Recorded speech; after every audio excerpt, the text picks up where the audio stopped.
Catus Maximus here. Haven't done many videos on Allen brand tools. These guys are hailing out of, upside down, hailing out of Hartford, Connecticut before they were sold out and turned to nothing by their new company.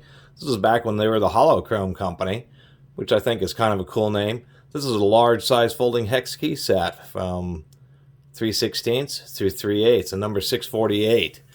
And always kind of like these and kind of miss these classic style all metal. I know that some are still made these days, but they're all kind of like, well, a lot of them, these like from Allen and from Harbor Freight and Stanley, or all these, you know, kind of ergonomic ones with really short stems. I kind of like these more classic ones because they have longer stems and you can use them at a right angle. Nice steel frame, so you get just plenty of forces.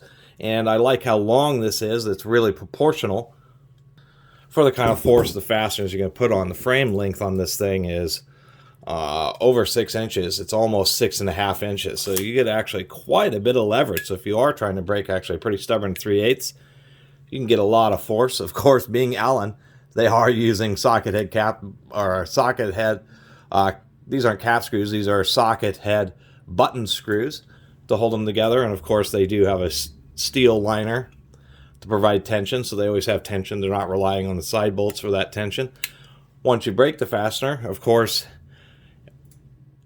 well, I thought it would go straight. It seems that Allen kind of missed the bus a little bit.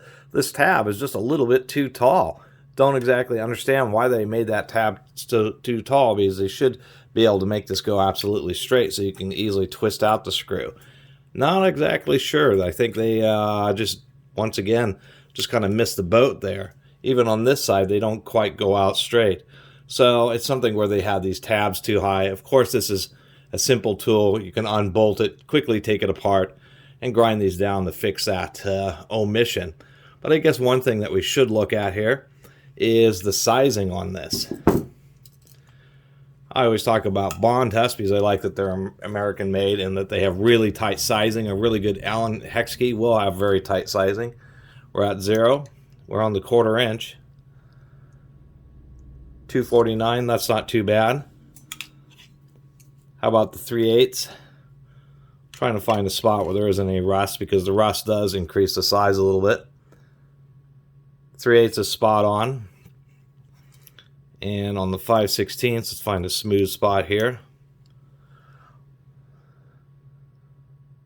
Spot on too, so this is going to be a real nice fitting.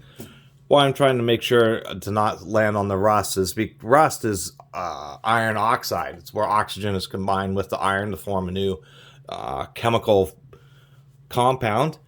And when oxygen combines with iron to form rust, it's actually adding atoms to it. Rust expands. That's why bolts jam so bad when they get rusty, is not just because the rust is gritty, but because they physically expanded in the threads.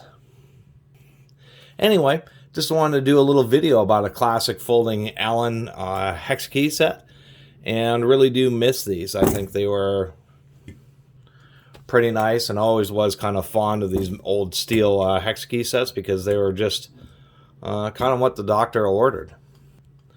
Not too big and bulky, but nice and all steel and pretty heavy duty. Anyway, I really appreciate everybody who's been watching and subscribing, and if you haven't subscribed, please do. Till next time, Catus Maximus out.